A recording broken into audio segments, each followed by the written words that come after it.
If you're resorting to this to find more money in your 2022 budget, there's a better way.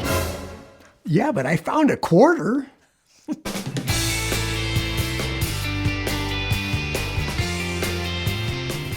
We believe that even though inflation rose to a 40-year high in 2021, you can still save money in 2022. That's why all month long on the channel, we are tackling issues that are important to you and helping you to set up your 2022 budget in a way that makes sense and will work for you.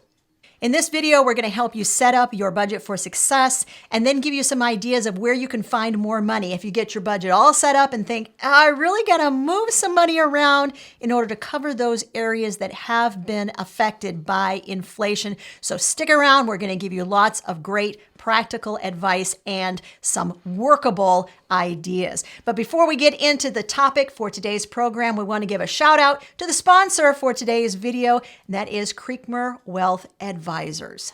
John Creekmer has been our financial advisor for 8 years. Here's one thing we really, really like about John, and that's the fact that he asks us lots of questions about our budgeting process and about our goals. And then he doesn't give us one pat answer. He gives us lots of ideas to mull over, think about, and then we get back with him and he helps us to work through what we need to do to get from where we're at, point A, to where we want to be, point Z. So if you have any questions for John, he'd be happy to field them. He can talk to you about budgeting, investments, and of course, retirement. You need to be in one of the 50 United States. Hey, there's a link for Creekmer Wealth Advisors in the description of the program. When you contact him, tell John and the crew over there that Hope and Larry sent you.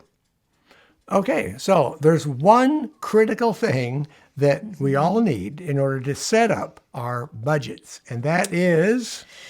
it needs to be prioritized. Y'all know that's my favorite word, prioritized. What do we mean by a prioritized budget? A prioritized budget begins with the big three, and the first of which is food. And then after food, you also need to list in your budget transportation and shelter. So food, shelter, transportation, those are the big three. We tell you to put those at the top of your budget. In a prioritized budget, the most important things always going to go at the top. We tell you to take care of these things because those are the things that you need to actually just survive from one month to the next. And once you know that you're going to have food to eat, you're going to have a warm place to sleep, and you're going to be able to get to and from your job, it's like most of that stress and pressure comes off of you, and it helps you to be able to really focus on what you need to do with the rest of your budget. But trust us, these big three take up about 70% of the money that you're going to spend every single month. Now, just in case you're thinking, well, what exactly goes in those big three? What is encompassed by food, shelter, and transportation? Larry's going to tell you. Well, food is broken down into two parts, at least for us. Mm-hmm. The first one is eating out. Now, of course, eating out costs a lot of money. And this is an area that you can easily adjust. We can choose whether we're going to eat out or not. But it does take some planning. You have to plan your meals ahead so you're not tempted to say, well, I don't have anything planned. Let's just go eat out, honey. Okay. No, see, there it is right see there. See how easy that is to happen? So eating out is something that we can cut, and that gives us some more money for eating in. One of the big mistakes that we see people make is putting both of these together. So all of their food under one bundle. So you have your eating out food and your eating in food all listed together. And it's too hard, trust us, to go through at the end of the month and try to find receipts and figure out what percentage of those expenses we're eating out and what expenses we're eating in. So make sure they both go under food, but make sure you list them separately, because believe me, if you need to cut some things in your budget, you're going to start right there with the eating out money. The next category is shelter. Now, that includes the subcategories of mortgage, utility bills, cell phone, home or renter's insurance, home taxes, water, and sewer bill. Whew! And those are the ones that we can think of. You might have homeowners association fees in there, as well as some other fees associated with actually having a place to live. Second big mistake we see people make all the time is the fact when we say, what do you pay for shelter? They say, well, my mortgage is X amount. Or my rent is X amount. Mm-hmm. There's a whole lot more that goes under shelter than just your mortgage. So don't make that mistake. Make sure that under shelter, you have everything listed. The next major category in a prioritized budget is that of transportation. Now, we spend a lot of money on transportation, so that would include your car payment or your car replacement fund, which is what Hope and I do, your car upkeep, and today that can be quite an item, license plate fees, registration, and of course, gas. Whew, that's a lot more than most of us thought, right? That's the third and final big mistake that we see people make when they're setting up this portion of their budget. And that is, if they have a paid off vehicle, they literally just don't count that in transportation. They only count the rest of those things under transportation. The minute that you pay off a vehicle or you purchase a vehicle for cash, you need to start saving up for the next vehicle. Now that we know how to set up the big three, as we call them, here's the big question that we are going to answer in this video, and we're going to tell you exactly how to deal with this. All month long on this channel, remember, we are talking about the impact that inflation and those huge percentages of inflation are having on our home budgets. And if you look at the big three, every single one of them has been impacted by huge price increases, which were fueled by that high rate of inflation. The big question we get asked is, should I be setting aside more money each month for each of these categories in my budget? Now, we actually gave you some advice at the beginning of the month, and we said add 10% to your budget categories. And whoo, Nelly, a lot of people said, wait a minute, like all my budget categories or just some of them? How do I know which ones to add money to? And where the heck is that money coming from? Because my income didn't go up by 10% last time I checked. Yeah, that was our biggest comment was, where's the money? Where's the money? So, Yeah. All right, we're going to explain exactly what we really meant by that comment in this video. The answer to the question is, do you need to add money to those categories? And the answer is maybe. Well, it all depends on how well you're saving in those areas at the moment. If you have a little bit of headroom in those areas, that is where you can pull some money. But before you go raising areas in your budget, you got to know what you're spending now and what you're willing to do to curb that spending. Let us give you an example. If you are feeding a family of four on $1,500 a month in 2021, you definitely don't need to add any money to that food budget in 2022. Do you know why? Because there's a whole lot of ways that you can save on your food budget that you're not currently utilizing and currently dropping that food budget. So not only do you not need to add money to your food budget, you probably, despite the fact that food has gone up dramatically, you probably will be able to lower that food budget rather than even raise it in 2022. Our food budget, we're not adding any money to, but we're going to tell you why. Our food budget in 2021 was slated for $300 a month. We really pulled out all the stops on trying to save money on food in 2021. We spent an average of $225 a month to feed a family of four. And that includes all of those huge stocking up hauls that we took to our local Amish community. It includes every single penny of that. And it also includes our CSA membership, our community supported agriculture membership. So because we've already maximized all of our savings opportunities in food, we are not raising our food budget. So what are we raising, Larry, if we're not raising our food budget? So we are increasing our budget for our utility layout because, it's a little hard to compensate for a 50% increase. So that is one that we're having to add some money to. We had $175 a month on average set aside for utilities. We have a 2,500 square foot house, just for comparison, so you know what you're looking at. And We actually raised it to $200 a month in 2022. Now, we are still trying to maximize all of our savings opportunities. If you've not seen it, a week ago we did a video, showed you 25 ways that you could reduce your utility usage. So we'll make sure there's a link to that video in the description of this video. You can head over and watch it after you're done with this video.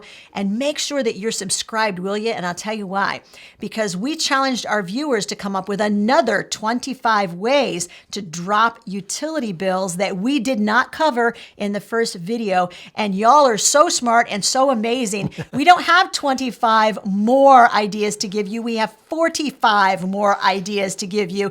That video comes out on Thursday. So make sure you're subscribed and you've hit that notification bell so it'll let you know when we drop that video on Thursday. That's going to be a good one. You guys it is. have So really, excited. Oh my gosh. They knocked themselves out. They did. You guys are good. Out of the ballpark. These are some great ideas, and we really seriously can't wait to share them. Yeah, yeah. Besides utilities, the other two areas in our budget that we added 10% to is our gas bill. One of our cars is being driven quite a bit more, even though it's the Prius, and it's averaging about 37 miles to the gallon. Our son Daniel is taking that back and forth to work, so it's being driven quite a bit more. And even my little Honda, which I'm getting about 40 miles to the gallon in that car, we're still using gas, and gas has gone up. So we are adding 10% there, and we're adding 10% to our property taxes because that is also going up.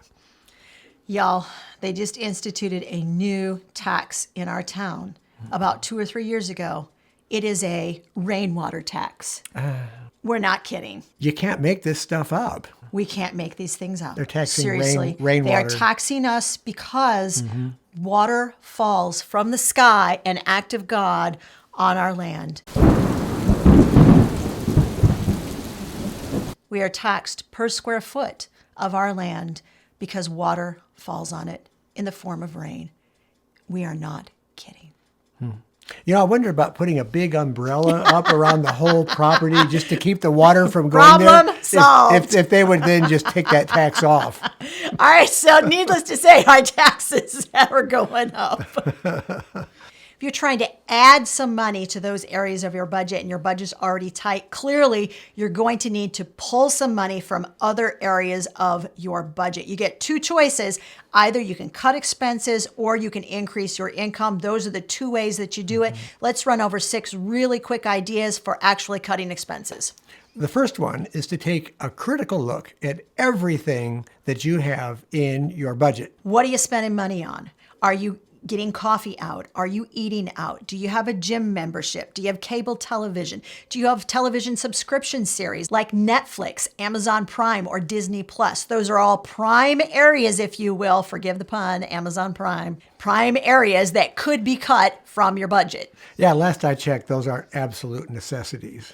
Another thing you need to do is maybe renegotiate your bills and find less expensive alternatives. You can make a phone call to your auto insurance, or you can check out other auto insurance companies and see what they might offer you. Another area is your cell phone contract. There's a lot of competition out there between cell phone providers. So that's an area that you can do some checking. A few phone calls, maybe a couple hours on a Monday morning, and you might have a cheaper bill there and have more money to add into these other areas where you need it. Here are some other bills that can be renegotiated, but some people don't actually realize that they could. Your home insurance, gym memberships. Just call and say, you know what, is there a cheaper membership level that I can go to?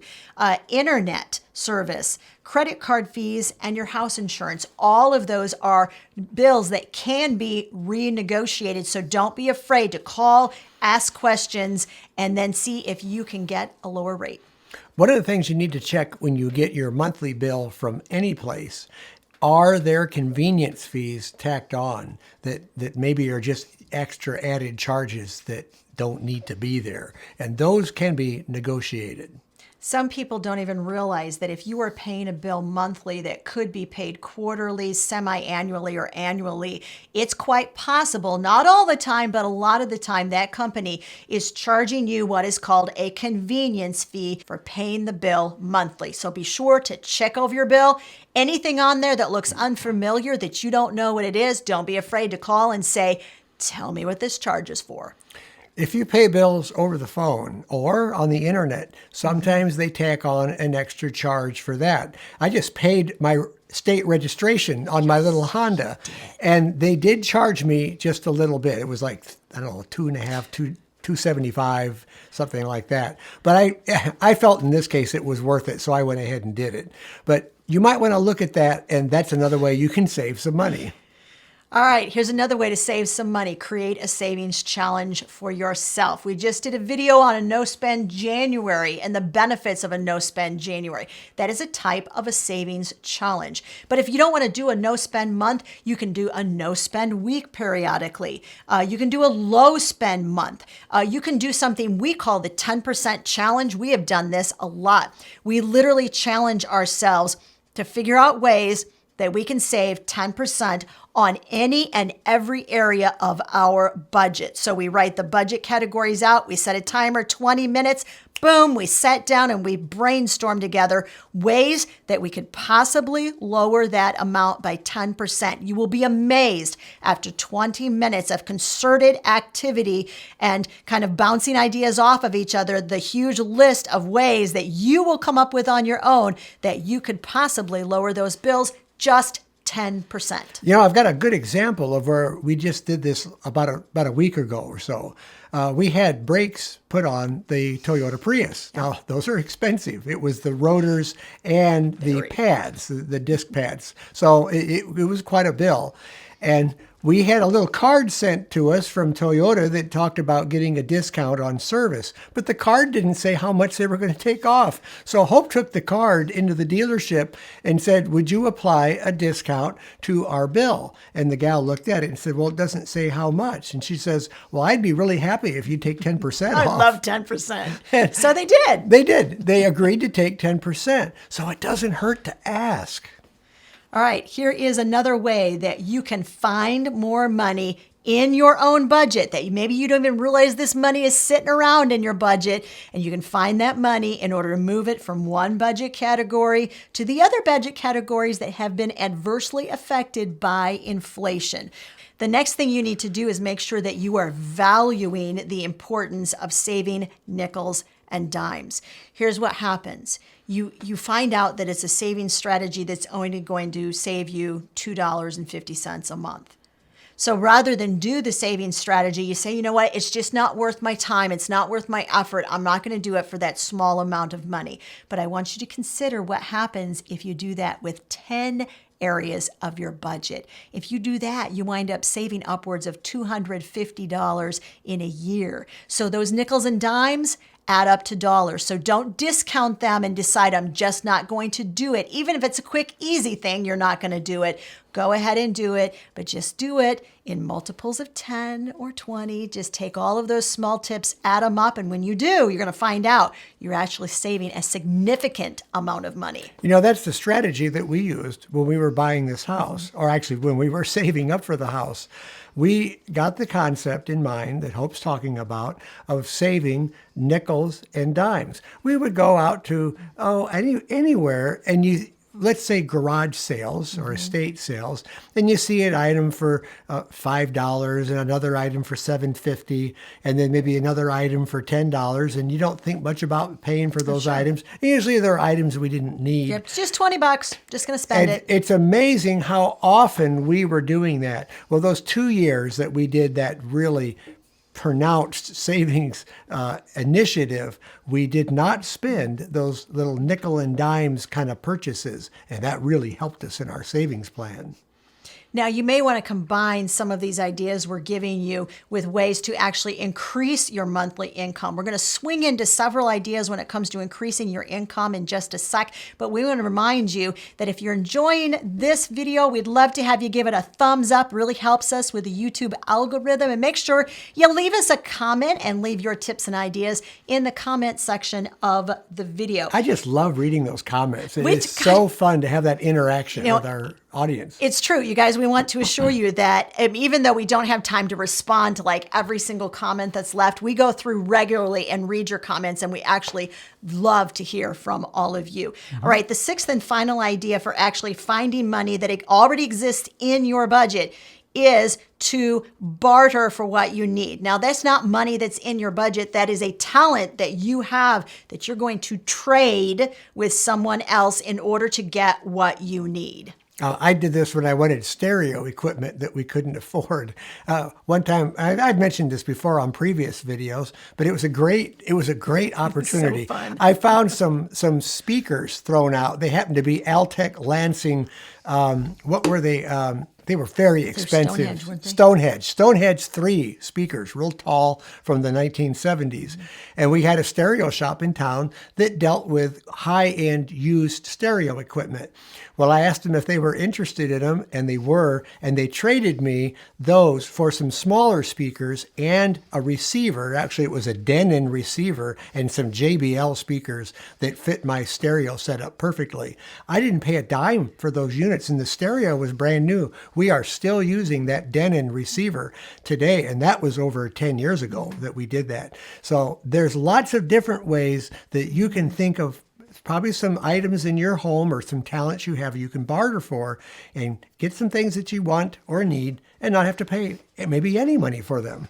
Another real quick example, Larry actually bartered his time to transfer some tape, some audio tape for the local symphony orchestra, and he bartered it for a set of season tickets to the symphony for tickets. all 6 of us. All 4 boys were living at home at the time. We said, we will do it, but we want in return an entire season of symphony concerts for all 6 of the people in our family, and they did it. And it was so much fun to treat the boys to this amazing experience once a month for like 9 months. I think we got tickets to the symphony. So. It was a big transfer job. It took me 4 months to complete it. It was tapes that went back to the 1950s. And very fun project, very fun result.